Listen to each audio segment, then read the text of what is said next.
Assalamualaikum warahmatullahi wabarakatuh. Saya Cecep Salahuddin, kerja sebagai guru honorer di Yayasan Ibnu Arofiyah dan selama 13 tahun.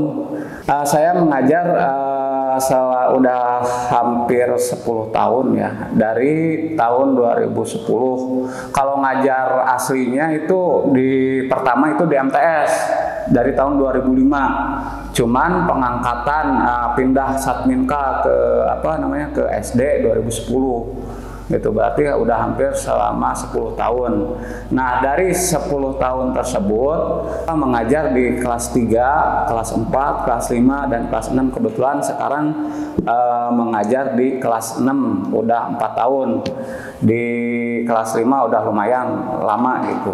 Kalau pertama sih nggak ada niatan untuk jadi guru gitu.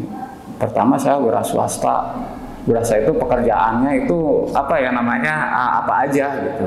Saya juga pernah bekerja di PT Masterina Keramindo Perkasa di Tangerang. Itu pabrik keramik ya. Pabrik keramik di Tangerang selama 1 bulan nggak kuat pulang gitu. Terus bekerja juga di Kelapa Gading, di pom bensin di Jakarta Utara, itu hampir 2 bulan langsung pulang. Itu nggak lama sih. Justru kan ada keterikatan dengan ini itu bisa keluar masuk. Beres di sana ngajar gitu. Ada keterikatan saudara lah intinya gitu. Jadi bisa masuk gitu. Jadi pada waktu itu emang nggak ada niatan untuk untuk mengajar. Cuman basic dari pendidikan itu emang udah mengakar dari orang tua, dari kakek guru juga, orang tua guru, bahkan kakak-kakak saya guru semua gitu. Jadi ya udah deh, mantapkan di pendidikan aja gitu. Nah, pada waktu itu saya tahun 2013 mencoba untuk kuliah gitu. Kuliah hampir 4 tahun udah bisa lulus. Jadi ini, baru dimantapkan di situ gitu. Nah, emang sebelumnya pas waktu kuliah juga kan ada itu ya semacam KKN gitu. Waktu itu emang ngajar di pelosok jauh kemana-mana lah intinya, di SDN negeri, cuman jauh kemana-mana selama 3 bulan waktu itu ngajar di situ. Nah, baru dimantapkan di sini gitu. Pertama emang nggak ada niatan untuk ke sana gitu. Cuman begini, saya kan dari dulu ke sana bekerja di sini tidak lama, paling 4 bulan, 5 bulan, 6 bulan. Terus balik lagi, diem lagi gitu, ngajar lagi, terus ada lagi panggilan kerja, masuk lagi kerja. Intinya waktu itu emang cari yang lebih baik lah intinya. Kebetulan saya udah berkeluarga juga, punya anak juga, ya intinya kan cari penghasilan yang lebih baik intinya. Kalau misalkan emang sih tidak di sekolah bukan berarti tidak cukup gitu, bukan berarti tidak cukup, cuman istilahnya mau mencari yang lebih baik lagi. Cuman pas waktu itu dapat kerja tidak lama, setahun beres kontrak, ngajar lagi. Ada lagi panggilan Jakarta, berangkat lagi, tidak lama udah ngajar lagi gitu. Udah kemana-mana selalu begitu gitu kan. Ya tungtung nama ngajar-ngajar keneh gitu. Istilahnya akhir-akhirnya kembali lagi ke sekolah. Jadi saya sempat berpikir begini, ngapain saya jauh ke sana ke sini, akhirnya muaranya ke sekolah juga gitu kan. Nah, sempat berpikir seperti itu. Ya udahlah, daripada saya ke sana ke sini, toh akhirnya ke sekolah juga, mending di sekolah aja mungkin gitu. Itu sih istilahnya awalnya seperti itu awalnya. Pas pertama kali ngajar waktu itu ya saya ngajar kelas 7 ya, kelas 7 MTS waktu itu. Belum sempat ngajar SD. Selama 5 tahun tuh ngajar MTS dulu. Nah, setelah itu ditarik sama yayasan, udah aja Satminka di SD, fokus di SD. Waktu itu pas ditempatkan di kelas 3. pas pertama ngajar di SD, otomatis kan ketemu anak-anak dengan berbagai macam karakter kan, dengan ada yang begini, ada yang begitu gitu kan. Nah, otomatis kan saya selaku wali kelasnya harus bisa memahami karakter anak-anak tersebut gitu. Nah, emang awalnya emang agak susah gitu, dan emang belum terbiasa gitu kan.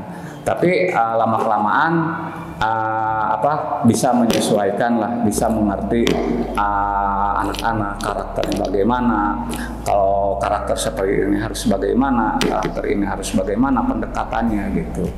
Nah, dedikasi saya selama berada di MTS Ar-Raufiyah ya intinya saya memberikan istilahnya yang terbaik lah sesuai dengan disiplin ilmu yang saya miliki gitu kan. Dari berbagai kegiatan, misalkan dari olahraga contohnya istilahnya bisa waktu itu anak bisa ikut perlombaan tingkat kecamatan, alhamdulillah juara, tingkat kabupaten, alhamdulillah juara. Itu anak didik saya itu. Ya emang nggak bisa dibohongi ya untuk istilahnya untuk kesejahteraan guru emang dari dulu emang kurang gitu kan. Kurang. Saya aja selama 10 tahun di sini itu digaji cuma 500.000 ya. Kemarin udah ada kenaikan jadi 600.000 per bulan. Saya punya anak 3, yang satu SMP sambil mondok juga gitu kan. Yang kedua SD kelas 3, yang ketiga PAUD. Nah, dari gaji tersebut apakah cukup? Ya tentu saja tidak, untuk sehari-hari aja gitu kan intinya.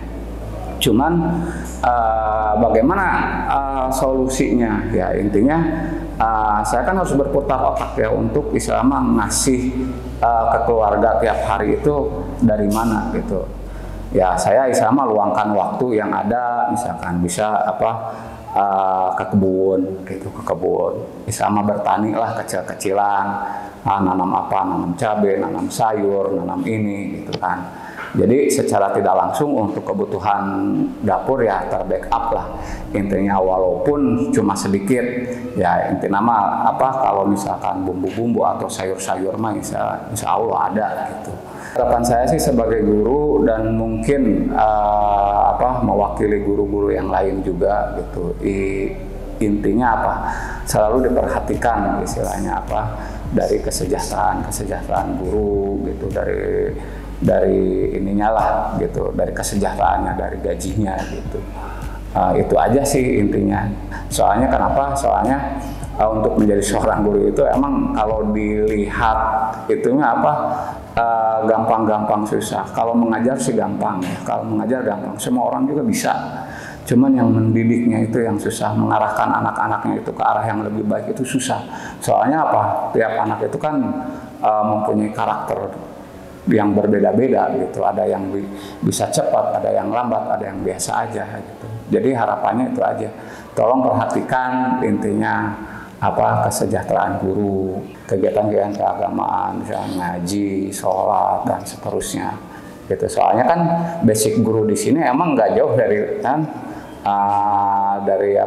lulusan pesantren gitu. Jadi udah jadi kiai, ustadz kayak gitu. Ya emang pengajian terus digalakkan gitu. Assalamualaikum warahmatullahi Waalaikumsalam. Ya, ini ada amanah dari Sahabat Kebaikan untuk Bapak sebagai apresiasi guru untuk Bapak dari dedikasi Bapak mengajar. Alhamdulillah, terima kasih banyak kepada Bakti Pemuda yang udah mengasih rintisan. Alhamdulillah diterima. Saya ucapkan terima kasih kepada Bakti Pemuda yang selalu menebar kebaikan, dan alhamdulillah saya dikasih apresiasi untuk hari ini. Terus terang saya sudah nyangka banget akan dapat apresiasi seperti ini. Saya ucapkan terima kasih kepada semua pihak, khususnya kepada Bakti Pemuda, selalu menebar kebaikan dimanapun. Dan harapan saya mudah-mudahan Bakti Pemuda ini selalu menebar kebaikan dimanapun dan kapanpun. Saya doakan untuk sahabat kebaikannya kepada Bakti Pemuda tetap selalu jaya, tetap selalu semangat, tetap selalu bar kebaikan kemanapun dan dimanapun. Mudah-mudahan apa yang dilakukan oleh pemuda ini menjadi bermanfaat untuk semuanya dan bermanfaat juga khususnya bagi saya juga gitu kan. Mungkin itu aja. Assalamualaikum warahmatullahi wabarakatuh.